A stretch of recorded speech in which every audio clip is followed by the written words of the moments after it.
Hello and welcome to Loppy Loves. If you haven't been here before, my name is Lauren, and on this channel I talk about my life as an immigrant living in Iceland. I did have a video recorded and edited ready for today, but I am going to postpone that video until next weekend in light of the sad passing of Queen Elizabeth II. So in today's video I am going to share what it's like just to be British and living abroad when the Queen passed away. So on Thursday, I actually came home from work early. I'd had a pretty bad day and I had just asked if I could leave early.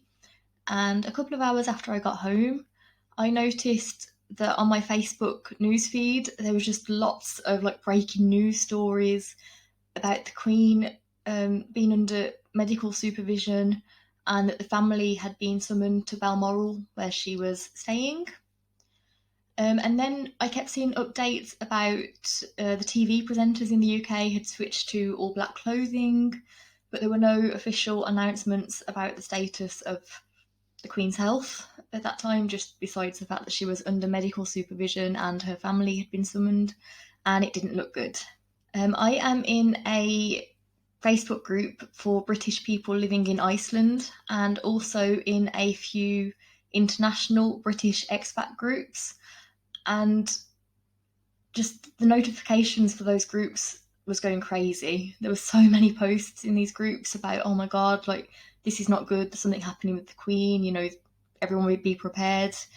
This could be the end. And a lot of people seem to think, not just on the expat groups, but also just on the British news pages, that she had already passed away before the announcement had been made because of the TV presenters switching into black clothing. I think it has been confirmed that she had passed away a few hours before the announcement had officially been made. And as someone living in Iceland, which is obviously it's not the UK, but it's also not a Commonwealth country, it was a bit of a strange time, actually. I wouldn't call myself a royalist. I'm not particularly a fan of the monarchy. I'm not against the monarchy. I just feel neutral about it. But the Queen as an individual, I think she was a very inspirational woman. And I mean, she's had a very long life. She was 96 years old. She's been ruling for 70 years, which is just incredible. But she was a very inspirational woman, and it is sad that she passed away, but she did lead a very long life. Yeah, and it was just strange because suddenly I felt homesick, and in the expat groups that I'm in, a lot of people had this sense of homesickness that we should be in the UK right now. And it's strange because I didn't cry like a lot of people cried, and it is sad, but I didn't personally know the Queen, so I didn't feel the need to cry. It's completely valid that people do, of course. But I didn't expect it to feel the way it did. And I did feel just an overwhelming sense of homesickness. And a lot of people did, which is very strange. Because I have been in the UK recently. I was in the UK 2 months ago. And although I do normally feel homesick immediately after returning to Iceland, 2 months later, the homesickness has gone. So it was a weird feeling. And I still do feel a bit homesick, and I still do feel a bit like I need to be there. But anyway, in the UK is now in 10 days of mourning, and that means that some businesses closed or have reduced hours. I don't think they will for the whole mourning period, but we don't know yet. We'll have to wait and see. A lot of businesses are open again, I think, but they have a reduced schedule or reduced services. But they will be closed again on the day of the funeral, I believe. The UK also gets an extra bank holiday on the day of the funeral. And I don't know how it is in Commonwealth countries, if they will also get an extra holiday. But here in Iceland, nothing changes. And I was talking to another British colleague yesterday, and he was like, maybe we should get the time off. And it's a difficult one, because we are British citizens, and this has been a huge event in our history, but also it has nothing to do with the country that we reside in. So I don't feel like we have the right to have the day off. And it's really strange being abroad for all of this and watching this from afar.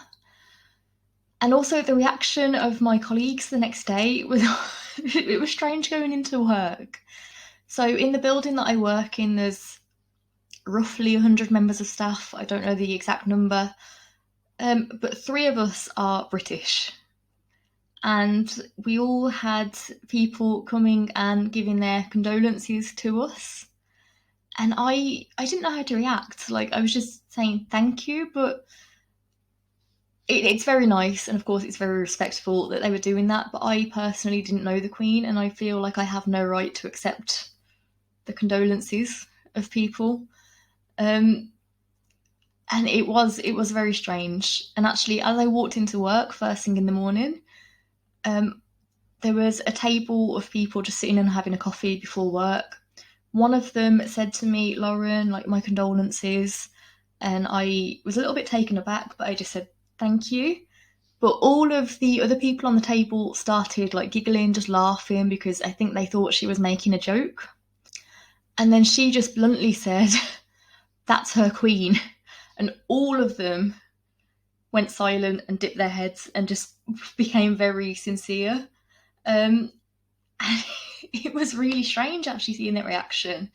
Had a few more people throughout the day giving their condolences.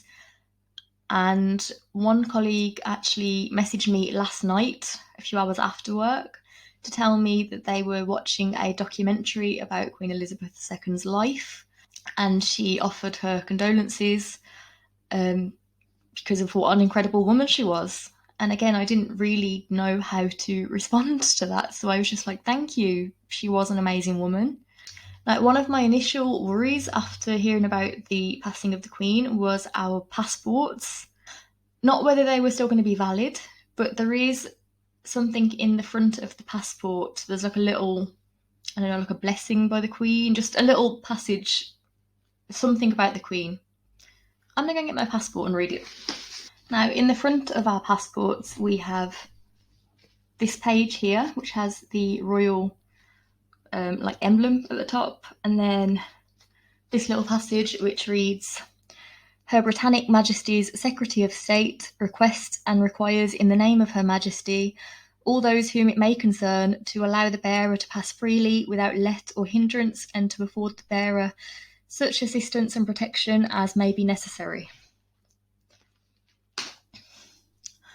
And I was concerned whether we'd have to get our passport renewed because of that page, or if there'd be like a deadline that we'd have to get new passports with the new King's like page in the passport.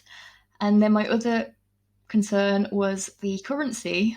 I currently have a lot of British currency, and all of the currency has the Queen's head on it.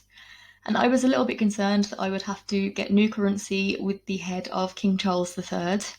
And I have no plans to be in the UK anytime soon to switch over. And I did feel a little bit stupid wondering those things. But the next day there was a lot of news articles about the validity of our passports and currency. So I'm glad that I am not the only one thinking that. And I think the large majority of us alive in the UK will have never experienced another monarch. There will be people that do remember King George, the Queen's father, but she was on the throne for 70 years.